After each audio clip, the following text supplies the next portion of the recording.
Welcome to Field Day. N8JRD, K8JKU. We set up antennas all day. W8KNX. All right, here we are in beautiful South Lyon. It is Field Day Saturday. Saturday afternoon. We have made it. We are at the depot, which is a downtown historical village of sorts. Yep.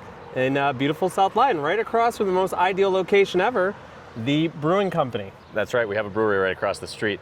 So it's Field Day weekend, June 27th, 28th, and we are here as the Everyday Ham, but with our home club, South Lyon Area Amateur Radio Club, that we talk about all the time on the podcast. As the event coordinator and sort of kind of the people that helped put this whole thing together, we moved the event for Field Day this year into town, and we were hoping to get a little traffic. You'll probably see at that initial shot, there's a lot of construction happening in downtown South Lyon, but we're welcoming what we can to the South Lyon Field Day. We're making it work. So we thought we'd give you a little bit of a tour of the setup and space, and then answer some questions. Yeah, so we're gonna walk around, show you what antennas we've got set up, show you how we set it up inside. This is a fairly small event as far as field days are concerned. We're operating 3 Alpha today, James, and then you're doing Mike India, and a GOTA station. And a Get on the Air station. So we have one outside. We're doing a welcome booth, and we have a couple of folks that are gonna stop by, including the South Lyon Mayor, Steve Kennedy. So that's kind of cool. We expect to see the ARL District Manager swing by, Ralph. So let's go check out Field Day at the depot.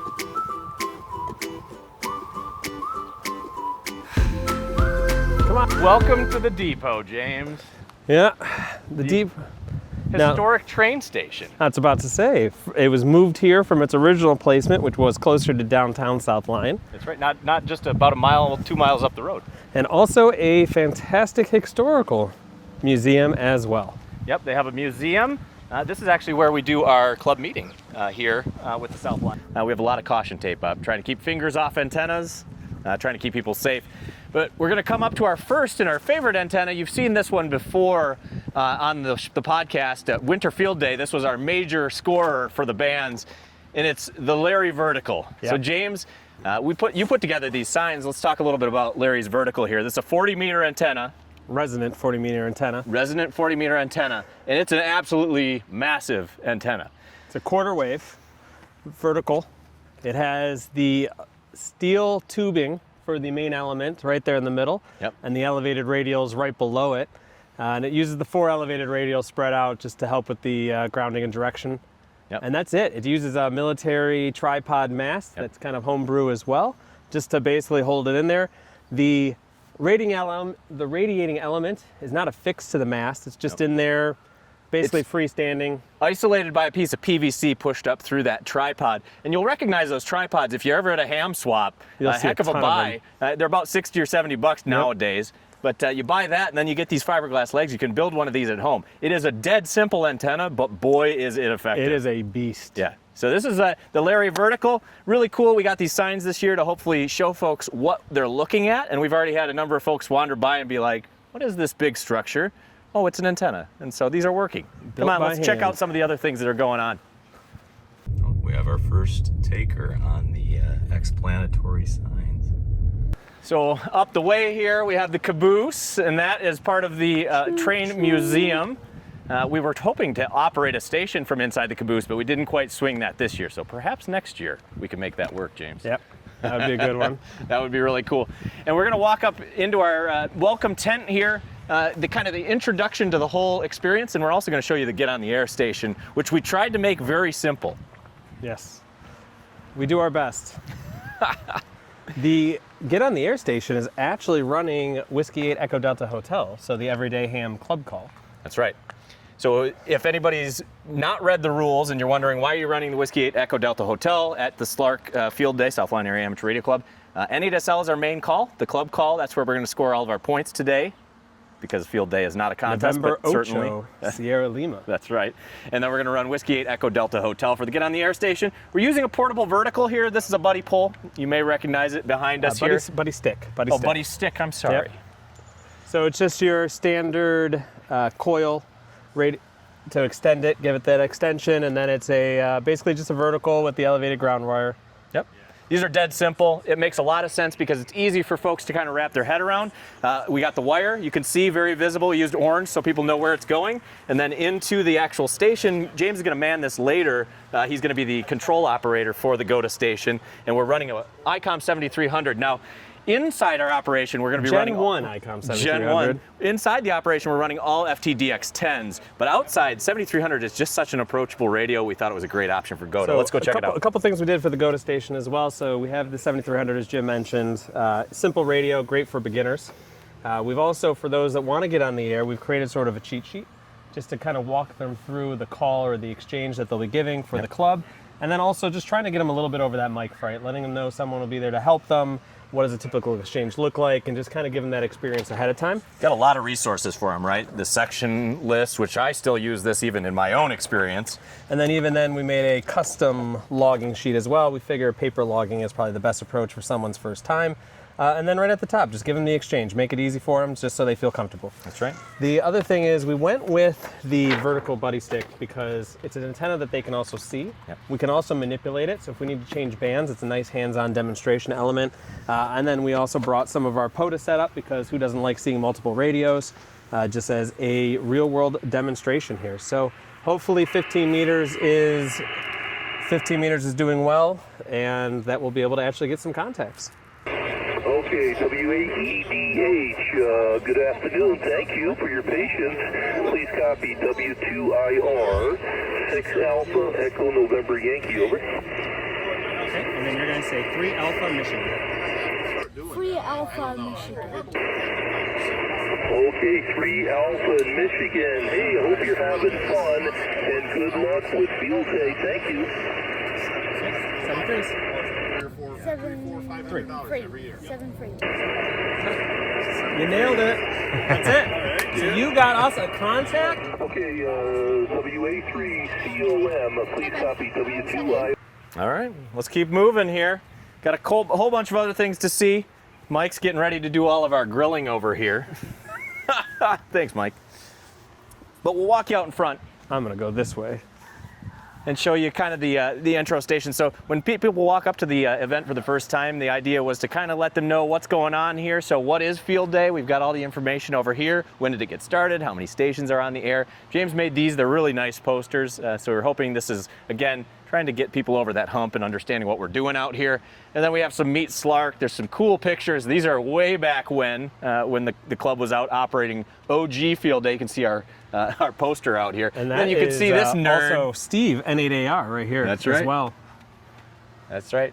From 1974. And then you can see this nerd with his HTs. That's a funny one there. All the sign-in sheets. We got some candy. Keep folks interested. So the big star of the show, James, this is all you. So tell us a little bit about this big buy. I mean, I think at this point, most hams are familiar with the hex beam, but it is our only directional antenna that we brought for this field day. Yep. And this is the BuddiHex. That's right. So 6 through 20 meters. And this is the first time in quite a few years that the South Lyon field day has run directional. Correct. Which I know a lot of folks that are out there in field day land are like, you guys don't run a beam every year? Never. We have traditionally been back to wire antennas. They're easier to set up, and we had a smaller crew operating. But this year, James put his money where his mouth is and bought us a hex beam. Yeah, to we were try. talking about it on the podcast. We figured that we actually might as well get it. For us, we'll use it for multiple events throughout the year, so it's money well QSO spent. parties, other places that we're going to operate. Yep. Winter Field Day is going to be an awesome place to use it. Now, first time setting it up, we were taking the bubble wrap off the pieces as we were doing it.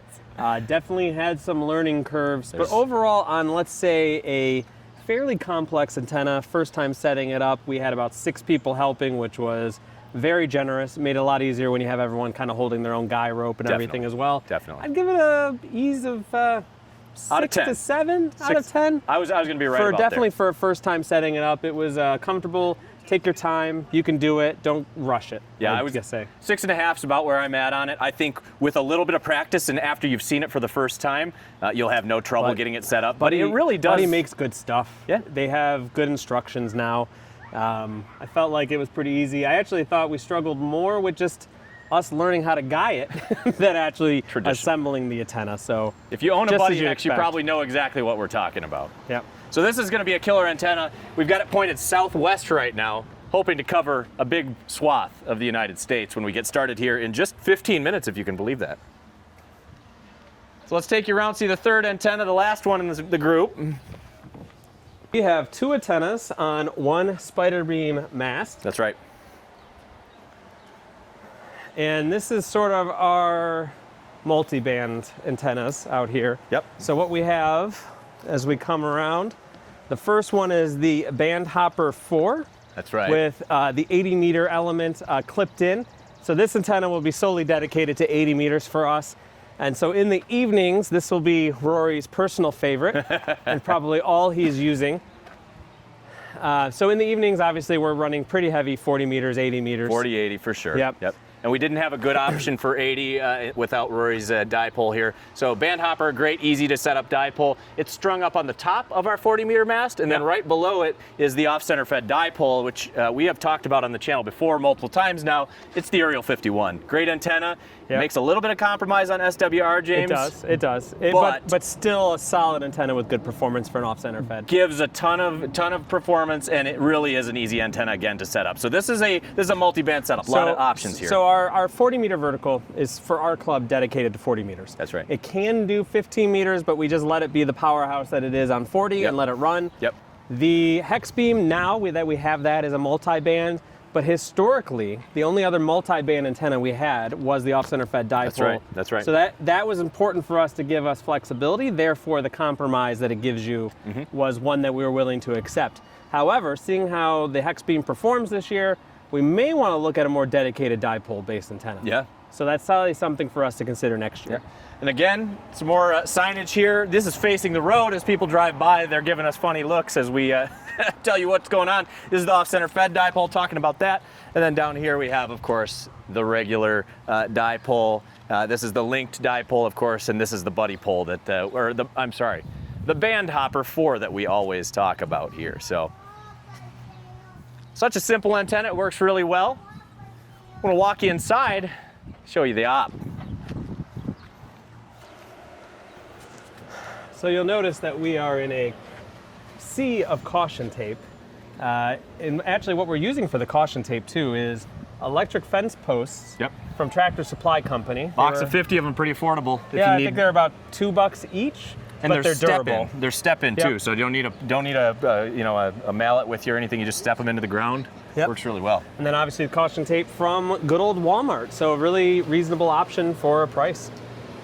You'll notice as we walk past, we do have. That's right. We're in AC this time. It's going to be plush. It's a warm one already today, folks. Bougie field day. And my kids are supposed to be coming up here later. They are not licensed amateurs, hopefully one day in the future. So we are trying to get those sweet under 18 GOTA credits here. We need 5 contacts? I think so. 5 contacts? Yeah. All right, come on inside. Let's take a look at the operation inside here. So we'll let the camera adjust a little bit because this is going to be a little darker. Welcome you to the indoor part of the field day. This is the operation. And so as you're panning across this space, we've tried to arrange this in a way that gives a place for folks to socialize in the middle. So if you're looking for some ideas on your own setup here, we have a big open room. We set up the tables for socialization. And then in each corner, because it's a very echoey space, we've got our stations. And like I mentioned before, each of these is going to be an FT-DX10. This one just happens to be my DX10. So each of our club members that has one of these has volunteered to bring it up, and we bring our power supply, our radio, distribution, and then we have these embedded computers. They're actually Matrox 12-volt computers back here. And these things are what we run our N1MM software on. So which in my opinion is still the best software for field day. Absolutely. And then we are running, as said, 3 alpha. We did have the best intentions here, but printing didn't work out. We're hams. Walk around here to this station. So mine is set up on the BuddiHex. That's going to give us 20 through 10 over there. This is the dedicated 40 meter station. I know you guys think we're crazy. This is all 40 meter on Larry's vertical. Again, a DX10. Switching power supply, same computer setup. These are networked, by the way. So during the event, we actually keep track of all of the statistics, and Rory will pan across. We have a projector here. The statistics show up on screen, and as we light up the states and the bands, those things will show up so people that are watching can understand what's going on here. Then we have a couple of gentlemen over here from the club. The president, K8ERS here. Say hello, Eric. Hello. Eric's sitting at his own station, so Eric brought his DX10 and power supply, and you're set up on the multi-band setup over here. So he's got the dipole and the off-center fed, and same setup. So what we do is try to keep these really consistent, right? So we're trying to keep each of these stations feeling similar, so if you do get displaced from one station, you walk to the next one, and they all operate the same. The really cool thing about N1MM is when you sit down, it'll prompt you for your call sign, and then as you capture QSOs in the club log, we'll know who was responsible for those QSOs. So it makes a nice friendly little competition for the field day experience. Got Joe here. You saw Joe in the last video up at the POTA meetup. And panning back around here kind of brings us back to the entryway. This is not a huge space. We're only 3 alpha. This probably would facilitate 4 alpha, 5 alpha max inside here. 4 would be pretty tight. 5 might be a little bit much. 5 is a bit much. Yeah, but I think this is a perfect space for our size. So guys, that's a little walk around. We're gonna get to operating. It's only 8 minutes out, if you can believe it. It's time to sit down and start working these radios. We're gonna bring you along on that, but thanks for checking it out. Go field day.